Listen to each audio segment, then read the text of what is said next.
दोस्तों आज एक बहुत ही इंटरेस्टिंग क्वेश्चन मेरे से हमारे क्लाइंट ने पूछा। वो कहता है कि सर मैंने जीएसटी का रजिस्ट्रेशन जो ले रखा है उस पर मैं निल की रिटर्न भी क्यों फाइल करूं। अभी मुझे उम्मीद नहीं है कि मैं अपना बिजनेस कब शुरू कर पाऊंगा और कितने महीने तक यह चलता रहेगा, तो मैं अपनी रिटर्न क्यों फाइल करूं, और जब मेरा बिजनेस शुरू होगा उस समय मैं अपनी रिटर्न फाइल करना शुरू कर दूंगा।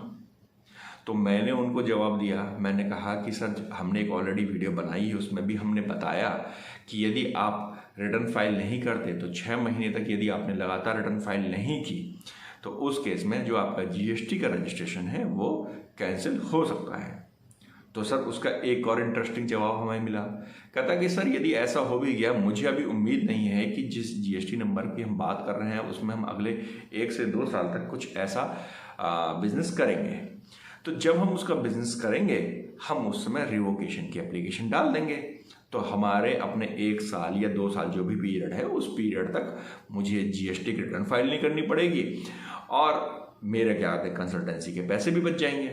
हमने कहा सब बहुत बढ़िया बात आपने कही कि जी 2 साल के बाद आप अपना रिवोकेशन की एप्लीकेशन फाइल कर देंगे। अब सर इस बात सुनने में तो बड़ी अच्छी लगी और आपको भी लगा होगा कि हाँ यार ये बात भी ठीक है कि हम 2 साल के बाद जाकर के सीधे रिवोकेशन की एप्लीकेशन फाइल करके और जो भी थोड़ी बहुत अगर फीस होगी कंसल्टेंट की वो फीस दे देंगे और हम अपनी रिटर्न को कंटिन्यू करा लेंगे। तो दोस्तों यह जो बात कहना आसान है वह करना इतना आसान नहीं है। वो क्यों दोस्तों, इसी के बारे में अब हम इस वीडियो के अंदर डिस्कस करेंगे। लेकिन उससे पहले आपसे रिक्वेस्ट, आप हमारे चैनल को लाइक शेयर और सब्सक्राइब कीजिए। दोस्तों अगर आप जीएसटी की रिटर्न फाइल नहीं करते हैं तो 6 महीने के अंदर अंदर यदि आपने लगातार 6 महीने तक अगर आपने जीएसटी की रिटर्न फाइल नहीं की तो उस केस में आपका जो जीएसटी का रजिस्ट्रेशन है वो स्यू मोटो डिपार्टमेंट कैंसिल कर देगा।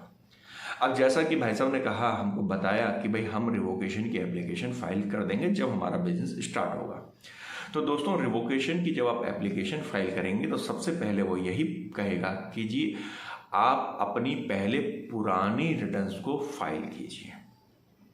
जी हाँ, आप सबसे पहले जो भी आपने रिटर्न्स फाइल नहीं की हैं आपको वो सारी रिटर्न्स फाइल करनी होंगी।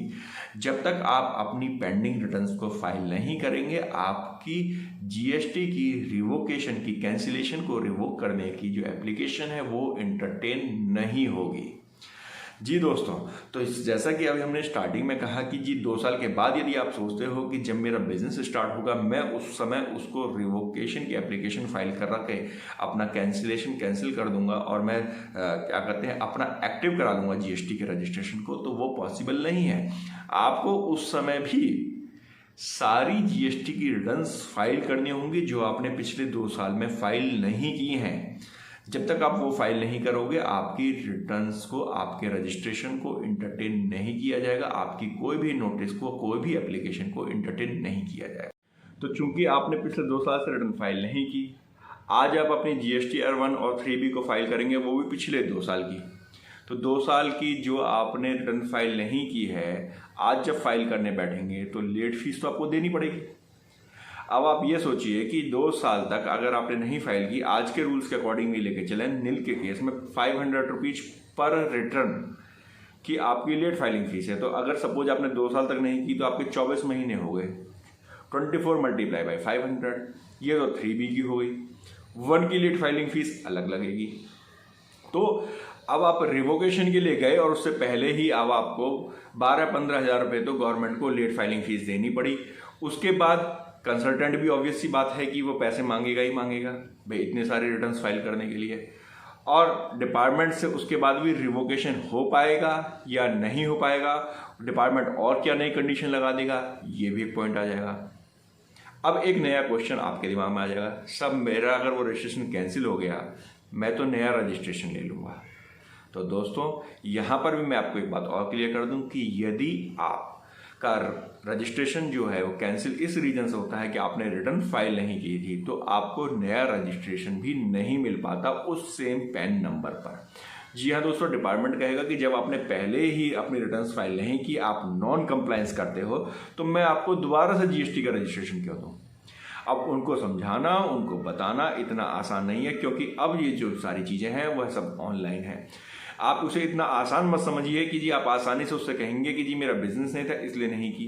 वो कहेगा बिजनेस नहीं था तो कोई बात नहीं, आज आप पुराने रिटर्न्स को फाइल कीजिए, उसे एक्टिव करा लीजिए, और यदि आपको उसे एक्टिव नहीं भी कराना, पुराने रिटर्न्स को फाइल कीजिए, फिर नई को हम एंटरटेन कर लेंगे। तो दोस्तों इतना आसान नहीं है इस बात को कह देना कि मैं रिटर्न को फाइल नहीं करूंगा तब भी मेरा काम चल जाएगा, और मैं उस समय रिटर्न को फाइल करूंगा जब मुझे उसकी जरूरत होगी।